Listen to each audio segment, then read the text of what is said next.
Shalom, saudara-saudari yang terkasih, teman-teman Naposo Bulung PPND Distrik 15 Sumbaksel. Marilah kita mendengarkan firman Tuhan pada hari ini. Namun sebelumnya kita bersatu di dalam doa. Terima kasih Tuhan atas segala berkat dan kasih karunia-Mu yang Kau berikan kepada kami pada saat ini ya Tuhan, dalam peribadahan kami. Sekiranya Tuhan di dalam mendengarkan firman-Mu, Engkau memberkati hati dan pikiran kami supaya kami mampu memahami akan firman-Mu. Terima kasih Tuhan, dalam nama anak-Mu Tuhan Yesus Kristus dan Roh Kudus kami berdoa. Amin. Teman-teman, saudara-saudari yang terkasih, firman Tuhan bagi kita pada hari ini tertulis dalam Keluaran 15 ayat 1 sampai 11. Saya akan membacakannya bagi kita. Beginilah firman Tuhan. Nyanyian Musa dan Israel. Pada waktu itu Musa bersama-sama dengan orang Israel menyanyikan nyanyian ini bagi Tuhan yang berbunyi, "Baiklah aku menyanyi bagi Tuhan, sebab Ia tinggi luhur, kuda dan penunggangnya dilemparkannya ke dalam laut. Tuhan itu kekuatanku dan mazmurku, Ia telah menjadi keselamatanku. Ia Allahku, kupuji Dia, Ia Allah Bapakku, kuluhurkan Dia. Tuhan itu pahlawan perang, Tuhan itulah namanya. Kereta Firaun dan pasukannya dibuangnya ke dalam laut, para perwiranya yang pilihan dibenamkan ke dalam laut Teberau. Samudra raya menutupi mereka, ke air yang dalam mereka tenggelam seperti batu. Tangan kananmu Tuhan mulia karena kekuasaan-Mu. Tangan kananmu Tuhan menghancurkan musuh. Dengan keluhuran-Mu yang besar, Engkau meruntuhkan siapa yang bangkit menentang Engkau. Engkau melepaskan api murka-Mu yang memakan mereka sebagai tunggul gandum. Karena napas hidung-Mu, segala air naik bertimbun-timbun, segala aliran berdiri tegak seperti bendungan, air bah membeku di tengah-tengah laut. Kata musuh, aku akan mengejar, akan mencapai mereka, akan membagi-bagi jarahan. Nafsuku akan kulampiaskan kepada mereka, akan kuhunus pedangku, tanganku akan melenyapkan mereka. Engkau meniup dengan taufan-Mu, laut pun menutupi mereka. Sebagai timah mereka tenggelam dalam air yang hebat. Siapakah yang akan seperti Engkau? Di antara para Allah ya Tuhan, siapakah seperti Engkau, mulia karena kekudusan-Mu, menakutkan karena perbuatan-Mu yang masyhur, Engkau pembuat keajaiban. Demikianlah firman Tuhan. Saudara-saudari yang terkasih, mungkin jika ditanya bagi kita, siapakah sosok dari idola kita? Tidak sedikit dari kita akan menjawab nama-nama dari tokoh-tokoh yang mungkin kita idolakan, kita banggakan, atau kita kagumi di dalam kehidupannya. Baik itu tokoh-tokoh dalam film, artis, bintang film, bahkan tokoh-tokoh yang adalah motivator dan lain sebagainya. Namun adakah di antara kita yang langsung menjawab dari dalam hatinya, aku mengidolakan Tuhan Yesus. Aku mengidolakan sosok Yesus yang ajaib, sosok Allah yang sangat luar biasa dengan perbuatan-perbuatannya. Masing-masing pun kita tahu dan telah merasakan bagaimana berkat Tuhan di dalam hidup kita. Tidak ada satupun di antara kita yang tidak pernah merasakan berkat dari Tuhan. Semua dari kita selalu, bahkan setiap hari, setiap waktu, setiap jam merasakan berkat daripada Tuhan yang luar biasa bagi hidup kita.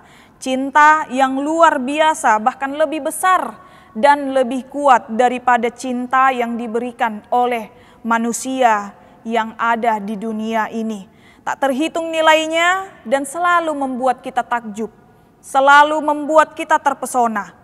Namun nyatanya bukan hanya kita, tetapi sejak dalam masa perjanjian lama pun, seperti Musa dan bangsa Israel telah kagum dan takjub melihat perbuatan dan kuasa, kasih karunia dan cinta Allah kepada mereka.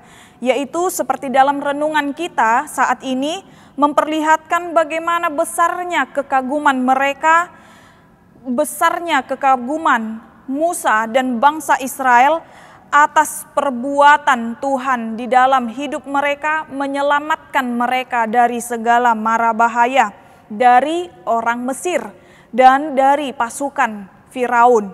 Dalam nyanyian mereka dengan ketakjuban mengatakan Tuhan yang tinggi luhur sebagai kekuatan mereka, sebagai mazmur mereka, sebagai keselamatan mereka, dan sebagai pahlawan perang bagi mereka.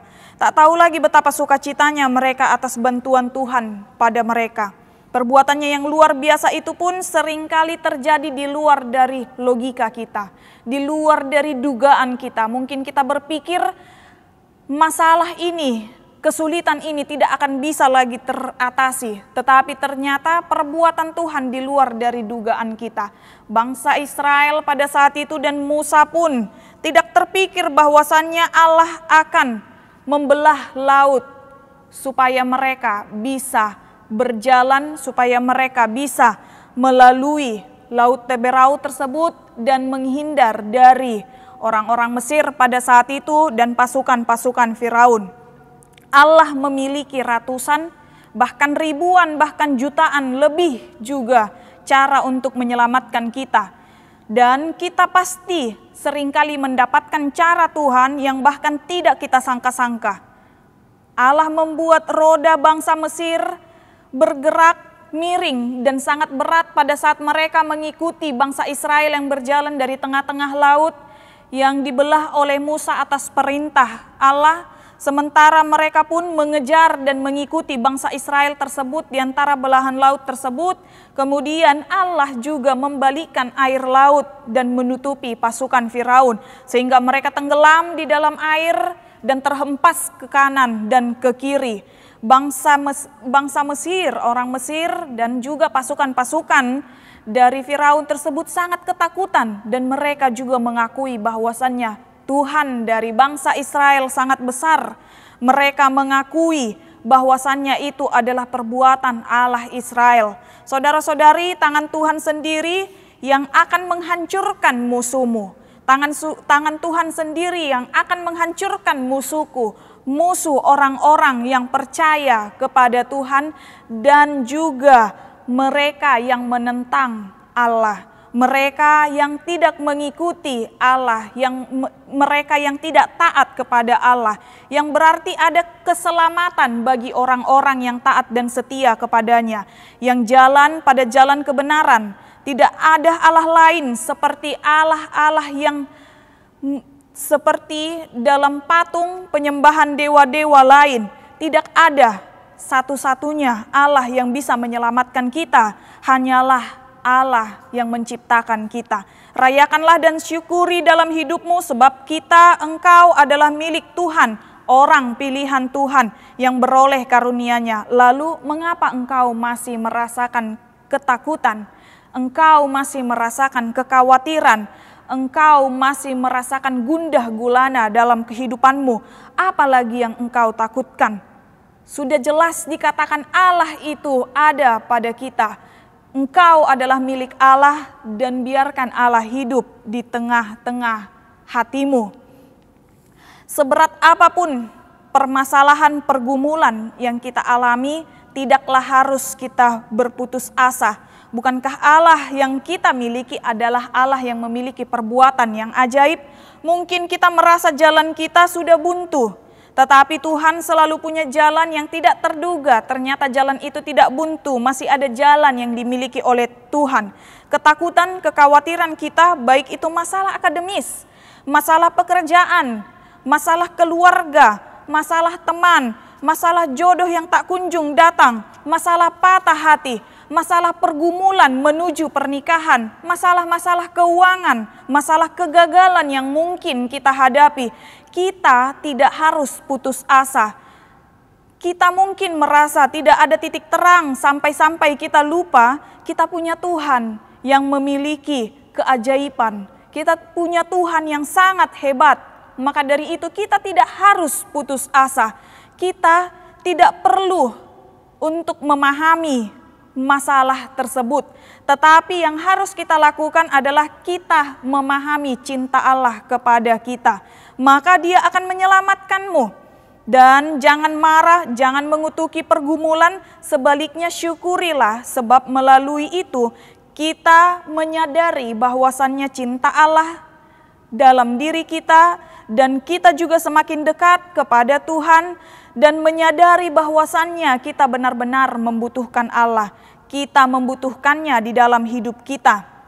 Dan dari sinilah kita dituntun Allah untuk taat dan setia kepadanya, setia kepada perintahnya, setia kepada firman yang selalu kita dengarkan melalui Alkitab dan renungan dan khotbah yang selalu kita dengar.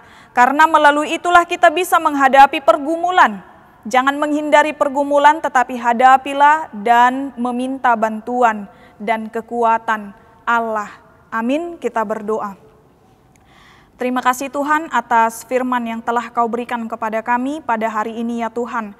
Kami bersyukur menjadi seorang pemuda Kristen yang ada di tengah-tengah gereja-Mu ya Tuhan. Biarlah Tuhan melalui identitas diri kami ini bukan hanya sekedar identitas yang tertulis, tetapi juga kami bisa berlaku sebagai seorang pemuda Kristen yang mengenal Engkau ya Tuhan, yang taat dan setia kepada hukum-Mu ya Tuhan. Maka melalui itu kami tidak perlu lagi khawatir akan hidup ini, sebab kami benar-benar meyakini bahwasannya perbuatan-Mu hebat dan luar biasa bagi kami ya Tuhan. Bantu dan tolonglah kami ya Tuhan, dan kuatkan kami dalam menghadapi segala pergumulan dalam hidup kami.